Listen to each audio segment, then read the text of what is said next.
जय सिया राम दोस्तों, कैसे हो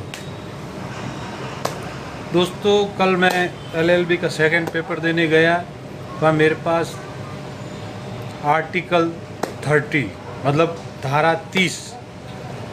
तो मैं ये बताना चाहता हूँ कि धारा 30 मतलब जो देश में अल्पसंख्यक है उनके लिए लागू की गई। ये धारा 30 की एक विशेषता बताऊं, ये नेहरू जी हिंदुओं के खिलाफ लाने का एक कानून था। तो सरदार वल्लभ भाई पटेल इनका विरोध किया कि अगर ये आर्टिकल 30 लाया गया तो हिंदुओं के खिलाफ बड़ी साजिश होगी। तब सरदार वल्लभ भाई के विरोध करने से नेहरू जी ने उसको स्थगित कर दिया। कुछ 3-4 महीने बाद जब सरदार वल्लभ भाई पटेल की मृत्यु हुई तब भी आर्टिकल 30 लाया गया। अब आर्टिकल 30 क्या है? आर्टिकल 30 मतलब धारा 30 के अंदर ये एक अल्पसंख्यकों को हर चीज़ की सुविधा दी जाएगी और हिंदुओं को उन चीज़ की सुविधा नहीं दी जाएगी। उदाहरण के तौर पर मतलब जैसे मुसलमान और ईसाई 2 धर्म हैं, उन दोनों धर्मों को अल्पसंख्यक में तब्दील किया गया है। आज वो भारत में चाहे 30 करोड़ हो या 50 करोड़ हो। तो मित्रों, मैं ये कहना चाहता हूँ कि उन्हें पढ़ने की सुविधा उनके धर्म की किताबों को अनिवार्य है, मतलब पढ़ना जरूरी है। आर्टिकल 30 ये कहता है कि मुसलमान कुरान और ईसाई बाइबल पढ़ सकता है।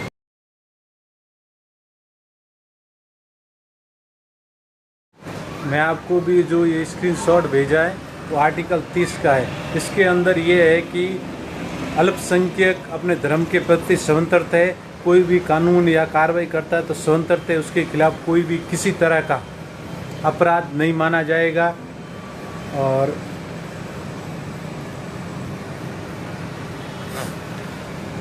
हिंदू किसी भी कार्रवाई मतलब हम बहुसंख्यक है। हिंदुस्तान हमारा देश हिंदुस्तान नहीं है। हमें सनातन धर्म को राष्ट्रीय धर्म खाली 1950 में लिखा गया था, मगर मान्य नहीं है। मगर हम है बहुसंख्यक, मतलब ये अल्पसंख्यकों का कानून है। उन्हें स्वतंत्रता दी गई हर चीज़ की। उन्हें कुरान पढ़ने की स्वतंत्रता है, बाइबल पढ़ने की स्वतंत्रता है। हिंदुओं को स्वतंत्रता नहीं, अनिवार्य है, मतलब पढ़ना जरूरी है। मगर हिंदुओं को अपने महाभारत, पुराण, गीता, भागवत या सुंदरकांड, रामायण ऐसे कुछ भी धार्मिक किताब पढ़ने की अनुमति नहीं है, नहीं पढ़ सकता। ये आर्टिकल 30 कहता है। अब मित्रों, ये आर्टिकल 30 को भारतीय सरकार, केंद्र सरकार, भारतीय जनता पार्टी उसको ख़त्म करने का आदेश है। और अब कक्षा 1 से 4 तक पूरे भारत में सरकारी हो या निजी स्कूल हो, चाहे किसी भी धर्म की हो, उसके अंदर 1 से 4 तक गीता, महाभारत, रामायण तथा भारत के चारों वेदों के पहले या 4 अध्याय पढ़ाने की स्वीकृति का ऐसा कानून लाने वाली है। 2026 का जो नया अध्याय शुरू होगा, पूरे भारत में एक ही सिविल कोड होगा, एक ही विषय होगा, एक ही ड्रेस होगी। पूरे भारत में एक ही तरह का, प्राइवेट हो या गवर्नमेंट हो, एक ही तरह का सिलेबस होगा, एक ही तरह की पढ़ाई होगी, एक ही तरह का ड्रेस कोड होगा, एक ही तरह का हर चीज़ एक ही तरह का होगा। अब भेदभाव का विषय भारतीय जनता पार्टी ख़त्म करने वाली है। 70 साल में कांग्रेस सरकार ने जो हमारे साथ अत्याचार किया है, हिंदुओं के अत्याचार किया है, ये आर्टिकल 30 का जो विरोध करने वाले थे उन सब का कांग्रेस ने सत्यानाश किया है। भारत के कांग्रेस के प्रधानमंत्री आप सब जानते होंगे,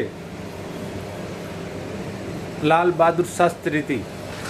वो एक जाने माने प्रधानमंत्री थे। उन्होंने किसान, उनका काल स्वर्ण काल में गिना जाता था। वो खुद खेती करते थे, साइकिल पे आते जाते थे। हर नेता को कहा था कि कोई भी तेल नहीं, गवर्नमेंट के कोटे से कोई तेल नहीं, जिसका तेल भराना, गाड़ी लाना है तो अपनी जेब के पैसे से लाए। इसका इंदिरा गांधी ने विरोध किया। वो विदेश जाते हैं, वहाँ जाते 3 दिन में उसकी लाश आती है। जो उसका गवाह होता है उसको